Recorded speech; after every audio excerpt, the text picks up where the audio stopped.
I'm still like, yo, what's up with this thing? Yeah, I'm still trying. Yeah, there's still. And then again, like I said before, it's busy pompous. It got to a point where my ego just had to come into play. Yeah. I just had to protect my ego, and then that's when I called it quits. But from there, it was just like, I went on a heartbreaking spree. Like every person that came my way. Sorry.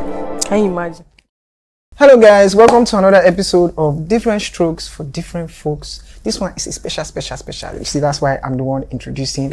By my right here is Mercy. By my left here is Tepora. And you know how we do.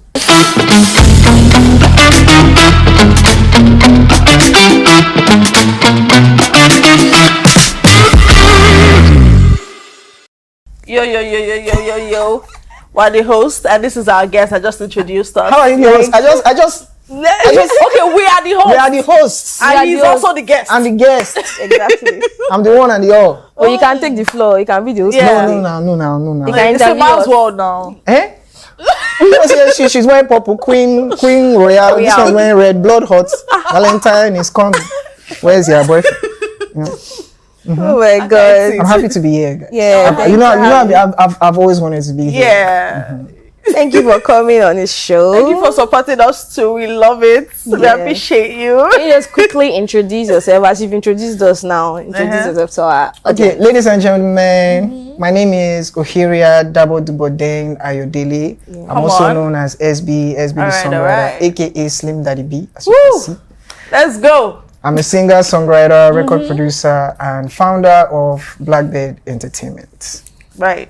That's a lot. Yeah, Oppo. it's plenty. Money has to be made. Though. Yeah, one way. Anyone that enter. If the music no blow production, I'll find artists. Somebody must make this money. This Nigeria is tough. It's tough. How long have you been doing music now? I've been doing music since 2011. So I would say 15 years now. Yeah. I started early. I started when I was 16. Yeah. So That's a long time ago. So that you were in secondary school at that time? Yeah. Actually, So how did you know you could sing? I didn't know I could sing. Okay. I started off rapping actually. Oh. Yeah, and I had. It was like playing class or like. Oh yeah, it was Like math class. Math. After so Yeah, that's it was like math writing class. the table. Mathematics class, fam. There was mass failure, man. Let me tell you, like In the we class. failed, man. Because you were rapping. Failed, man. Yeah, but for me it was eye-opening when I found music, because I had my first existential crisis when I was 10. It was like, okay, I was like, all these students shouldn't really carry first for class. Yes. Yeah. I was always like easy breezy, first position every time. Yeah. Up until primary 6. And then I asked my mom, I'm like, okay, I'm done with primary school now, what's next? And she said, you do JS1, you do JS2, you do JS3. I'm like, okay now, what's next? SS1, SS2, what's next?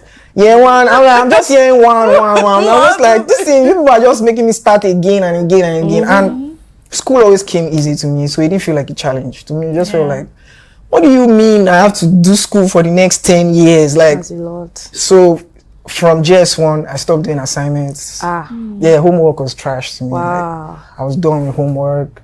I'll be serving punishments. It wouldn't be interesting for me because I'm outside. What? I'm cutting grass. I'm outside. Like, Can you imagine? and I was not failing class. Like, Even though you were ending I was not assignments. failing. That's what I'm saying. Like, academics always came easy to me. So for me, and I had a sense of pride. So Okay. Yeah. repeating was a no for me personally. Yeah, of course. So I just always did enough to get promoted to Next class.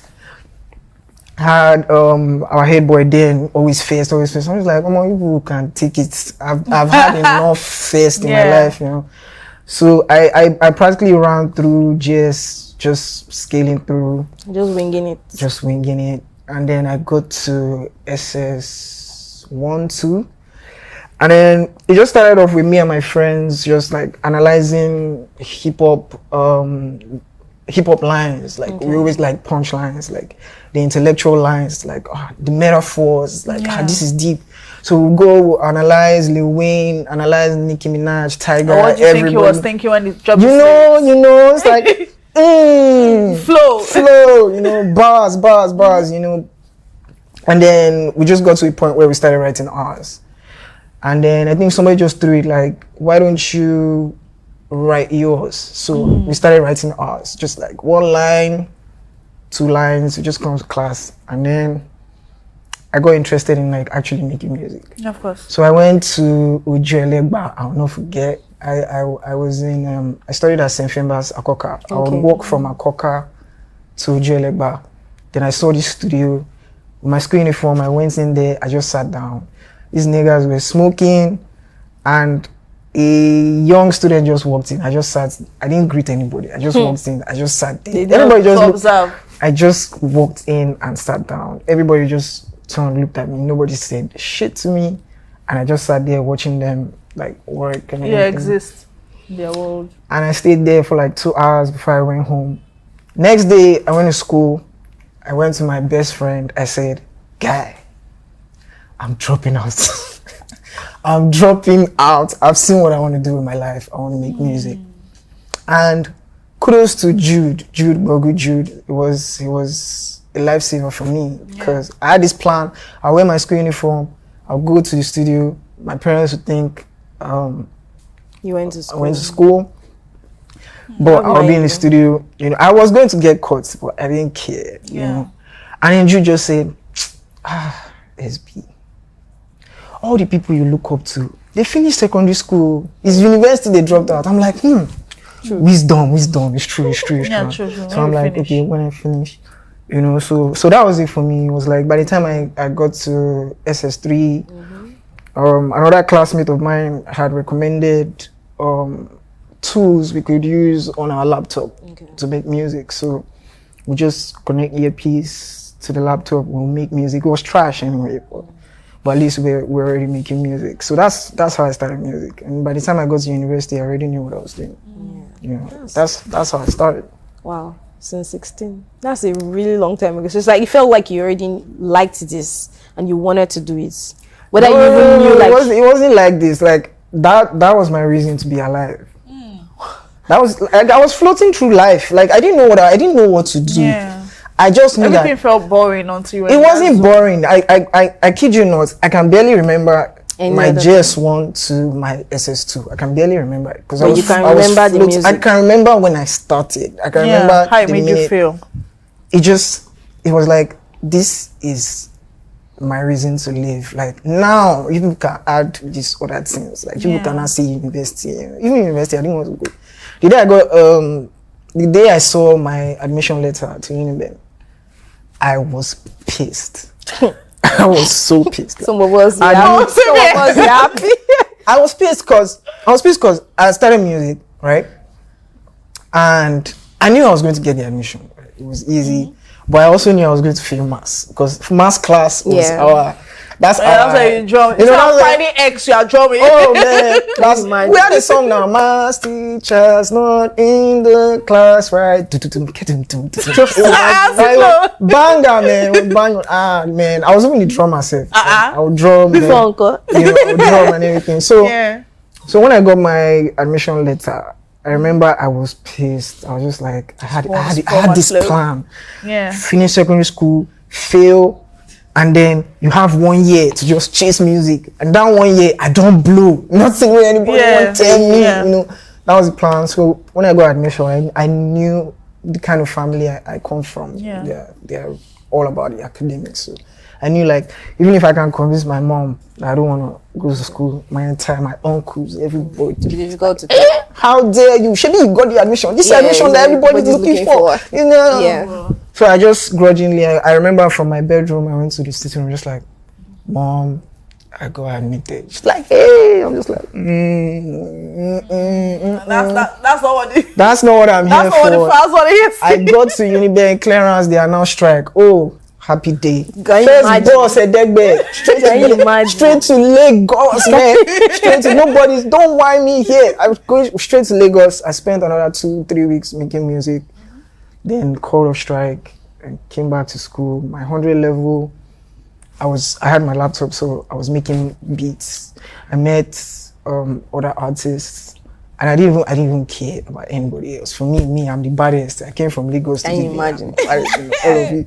But somebody picked up and said, "Yeah, I like this beat you're doing. Let me Yeah. use it." I didn't even know it was what Okay. using. Yeah. You know, so. And when he told me, I said, "This beat is crap." What do you mean? He said, "Give it to me." I went to his room, I gave it to him. I said, "This beat is crap." He said, "Don't worry, I'll use it." He was writing to it. I said, "This beat is crap." We got to the studio. It was about to record. I said, "This beat is crap." The producer just made some adjustments and he sang on it. And I'm like, Yeah. wait till something is gold. going on. It's going. This is going on. So I'm like, okay. Then I started making beats for my 100 level. So that made me stay, because then I'm making beats for someone People, or yeah. some people. 100 level, first semester, I said, I went home, I had a show, you know, music was going in Lagos. I said, okay, I've made friends in Uniben. Let me go back and tell them, bye, I'm dropping out now. And then I went back, second semester, 100 level. They said, how dare you? No, and I had babe. I had a babe. So, So it's not only women that this kind of things to change their trajectory. No. My life. Change. School in the name of love. Because I went to school a virgin. Yeah. Okay. So that's why you can So so you ate the forbidden fruit. something happened. And then you got stuck. I got stuck, man. It was wrong. It was wrong.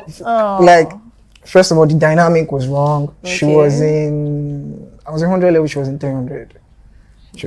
So first of all, the old school was, who is this? How dare you be eating? Bite more than you can chew. You know, like, you're eating this big meat. What's wrong with you? I mean, They don't like I just a really number. did not. I really don't give a shit about a lot of things. So for me, people could have been saying whatever. My friends will even come to me and say, Esbee, some boys, they don't gather, they don't plan you. I'm just like, you where did the setting, where you supposed to be my friend. You are there, you are not saying anything in my defense. You are coming to tell me that boys, I get the fuck out of my side. So even my friends were looking like, Esbee doesn't have any issue. He really just doesn't give a shit about you guys. And for me, in my head, it's just, music, man, I just want to do all these other things you are talking about. It's just crap, it's nonsense. You know? So by the time I got to 200, Big Meat has gone. Oh, that's true, because it's 300. Yeah. No, very, very serious heartbreak like this. It was very bad. It was the worst Did you heartbreak. put that into writing? Oh, yes. The feelings? Oh, yes. I had a lot of songs that never came out. Jesus. That were about this particular woman, you know. But it was a defining relationship. Ooh, they were very, very, very emotional. And But what if that's the one that I don't show emotions. Why? I don't. That's not who what if I you was. to tap into that? No, that's not who I was back then. Okay, so we're talking past. So now you show emotions. Now No, you're I still vulnerable. don't. No. I show emotions now, but I know how to make it cryptic. Then I didn't know how to make it. I feel like you're not living life. Oh, I am. No, I don't think you're living life. I think you should explore that part and embrace it. And just say it as it is. Yeah, do you understand? No, that's what I'm saying. That's what I'm saying. Like now I leak in my music. You don't have to make it cryptic. Okay. I don't have Express. I don't have Be to. a real lover. The genius of the songwriting is in the cryptic. Do you understand? Okay. It's like, I get it, you don't. Okay. I feel like you're restricting yourself from being a true what lover about boy. what about your own? What are you afraid of? Oh no, I'm afraid of being vulnerable because I'm a hardcore lover boy. Very hardcore. But then Very you have hardcore. to. So I try to, it's like, again, Esbee Pompous. I try to carry my Esbee Pompous. That's what I call myself. Esbee Pompous. You know, I try to carry myself in a way that is like, I don't want bullshit. I don't give bullshit. I don't take bullshit. You know, but for the people I love, not necessarily female, for the people I love, I go the extra mile. And to protect myself, the only way I can protect myself is to first put a wall. Like, if you can scale this wall, then you deserve it. That's how many times have you been heartbroken? Like, relationship wise, let's not say general, like family, friends, just relationship wise. One, two. Okay. 2.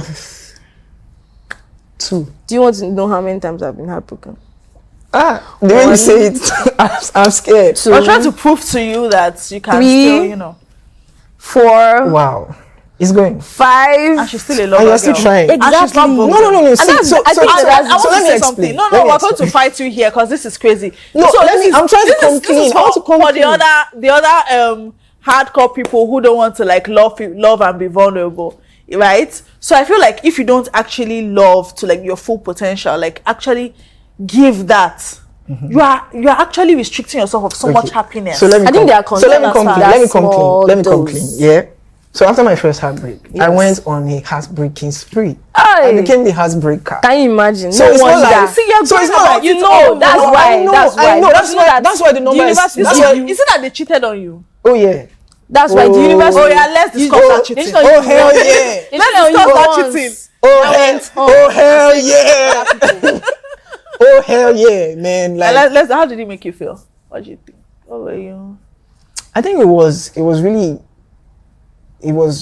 heartbreaking. It was a turning point. Yeah, it was a turning point for me because I've always been the kind of person that it's like, just show me who you are and I'll embrace it. Let me choose to love who you are. All parts. All fucking parts. Like, I don't judge. I judge, but I have where I start my judgment from, But for me, it's like, if you bear yourself to me. So you're open-minded. For me, I'm very open-minded.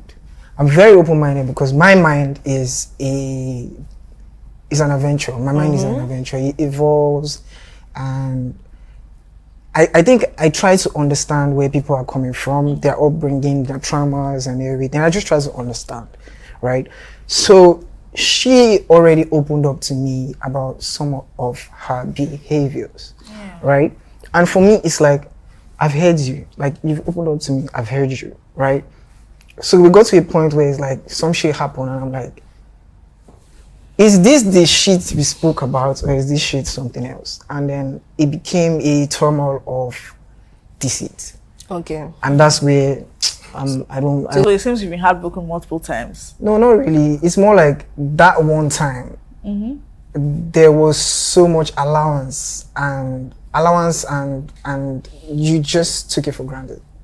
That was just it for me. So it's like, not just that she broke the trust, it's that you already know that this is how I feel about this particular thing, and you still did it anyway, And even at that, it's not as if the thing happened once and then I just went like, bye. No, I'm still like, yo, what's up with this thing? Yeah, I'm still trying. Yeah, still and then again, like I said before, it's busy pompous. It got to a point where my ego just had to come into play. Yeah. I just had to protect my ego, and then that's when I called it quits. But from there, it was just like, I went on a heartbreaking spree. Like, every person that came my way, sorry. Can you imagine? I was honest though. I don't lie. I don't lie. Like, how do you break somebody's heart if you're honest? When somebody comes to you, you're like, I like you, I have a crush on you, and you're just like, okay, I've heard you, but I just want physical relations. Okay. I don't want your relationship. Okay. And I had people that understood it. No, ain't nobody. Nobody understood that shit. Ain't nobody understanding that shit. Yeah, it's like I had a couple of people that stayed but wanted more, and it just kind of became like toxic. hoping it gets. Yeah, and it just kind of became toxic. It's just like, you want more than this, and I can't give you more than this, and you're still staying, and you're taking crumbs. And for me, and for me, then it's just like, I'm being honest with you, Shao. So if you are choosing to stay and you are crying in the night, that's on you. That's how I felt back then. Yeah. But I got to a point where I realized, like, nah, I also need to be able to cut these people off. When they for their own benefits. So I slowly got there, but I had a good time. That's crazy. Anyway, but like, how do you like heal from those kind of things? Like, how do you know that, okay, I'm finally over this? Because healing takes a bit of time, and sometimes you feel like you've healed, but then there are some times that there's like a trigger, and you're like, whoa, I thought I was okay, but it's just because there hasn't been a lot of things to like trigger me. And like, okay, for me, I feel like, firstly, our traumas are a product of what we've been through, right? And for me, I think healing is not a one-stop shop. I think it's a process, and determined by how deep the cut is, it might be a long process, and you might be triggered, and you might go forward and go backward. But the minute you can start establishing boundaries, you are well on your way to healing. I don't think healing is like, I'm healed. It's not oyakilome, like just touch it, you know. But I think once you reach a certain point, certain things are easier to navigate. For example, if someone comes my way now and says physical relations, I'm like, no, thank you, because it doesn't. Because you're from my own experience, deeper. From my experience, it doesn't end well. It doesn't end well. Yeah, somehow, I don't know how, but somehow it just gets complicated. Somebody eventually wants feelings, more. Yeah, somebody eventually wants more, and somebody always doesn't want more, or somehow there's just can't imbalance. Please everybody. Yeah, there's just an imbalance with it when it's just physical. So let's move away from your emotions. Yes, please. Yes, please. Tell us, what exactly are you working on currently? That's if you're willing to share. Yeah. I'm working on my project, Forged in Fire. Okay. Forged in Fire. I call it my gratitude project. Okay. Cause in 2023, I lost my home. My studio to fire. Oh yeah, that's true. And I had to start over. I had to start over. I had to beg. I've never begged in my life. I had to crowdsource, you know. But there's one thing I'm grateful for. It's a lot of things I'm grateful for. Firstly, is that shortly before the fire, I was doubting music. I was doubting music. People got in my head like, you need to pay bills. Bills need to be paid. Blah blah blah.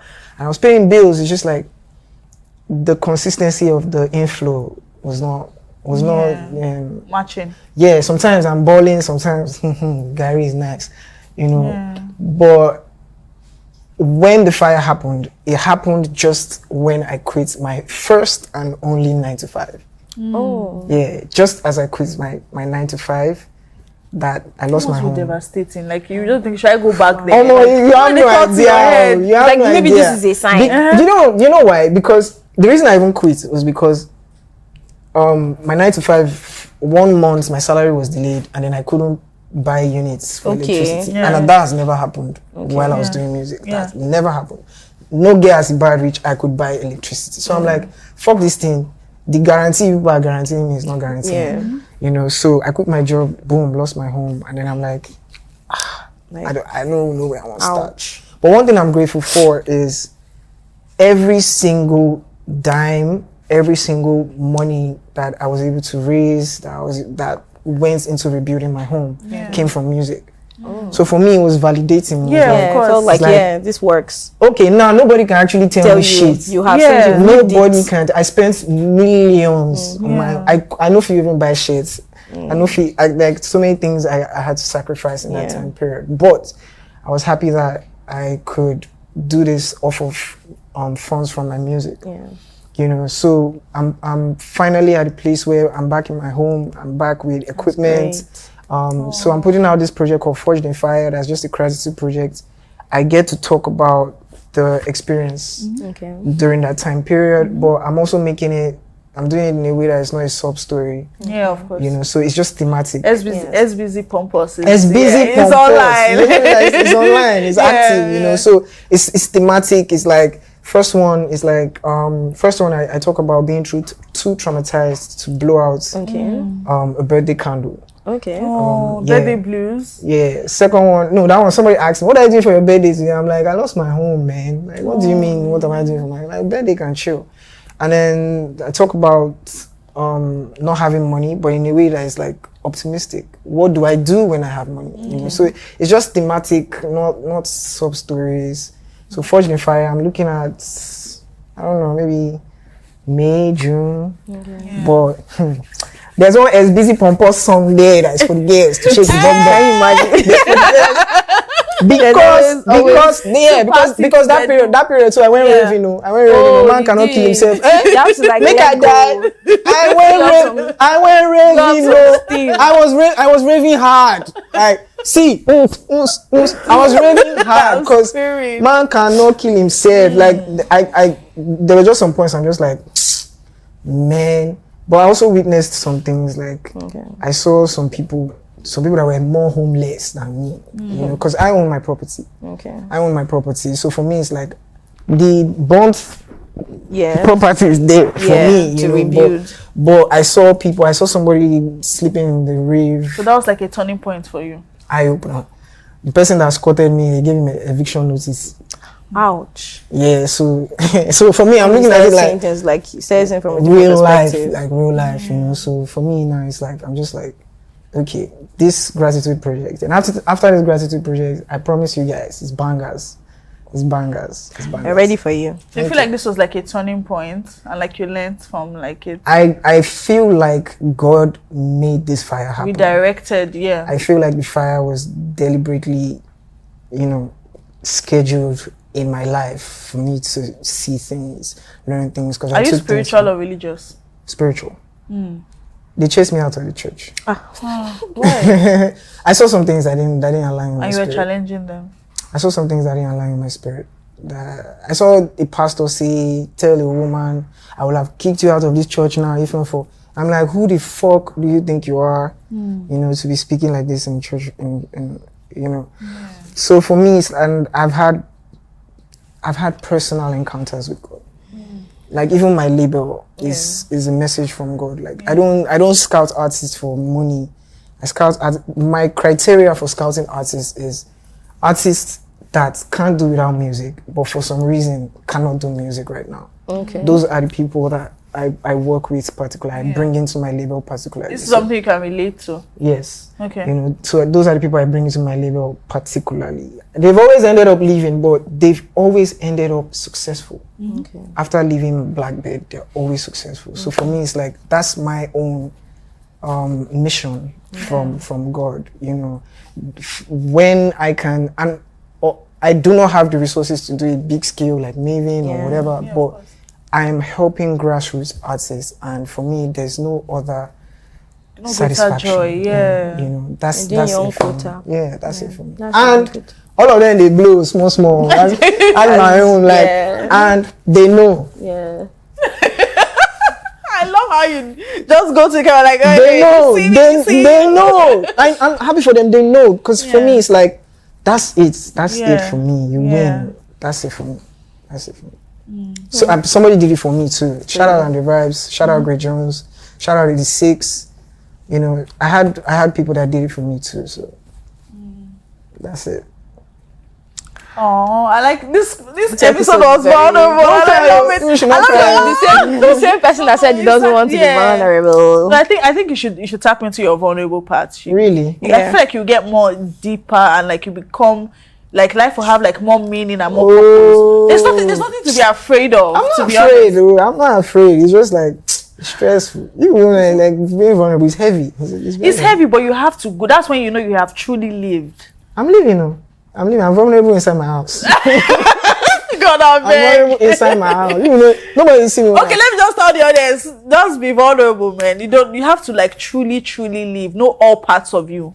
As I open GoFundMe, 7,000 naira that they sent to my account. 7,000. I cried. Water came off my eye. Like, I cried. Not that type of vulnerable. Look at how 7,000 naira. You are cherishing 7,000 naira. You know, so like, but the world doesn't have to see everything. That's how I live my life. Keep some parts. So that's just, I'm vulnerable inside my house. Thank you very much for coming on the episode, Esbee. This episode has been very fun. It's fun. Very chilled. And we can't wait to hear your Thank you very much for coming to Different Strokes. Exactly, for different folks. So now they want to kick me out. As if I'm not the one. That open the show. I'm here. You should let our audience know how to reach you. All right, ladies and gentlemen, you can reach Esbee Pompous at The Real Esbee on Instagram, Twitter, Facebook. What do you reach? On TikTok, you put one there. The Real Esbee 1. Okay. Spell the Esbee for them. ESBEE. Okay. Exceptionally skilled being exhibiting excellence. Oh, wow. I actually didn't know clock that. Clock it. Like It wasn't. It was when I was in secondary school. Oh, okay. But when I came to university, like, it was just stressful. I'm telling you, it's exceptionally scary. Well, it's just Esbee. It's just Esbee to you. Esbee Pompous. Don't forget. Yeah. Don't forget to. Yeah, thank you guys for watching, and thank you for being a very games. Which game? Okay. to be. You see what I said, that they want to chase me away. You not play game, K. Alright, let's go. So we have a couple of questions for you. Alright. You know, I said that it's GS1 that I stopped paying. That I stopped paying attention. It should be easy on me. No, it's not maths. It's not maths. Don't worry. I wasn't even thinking maths.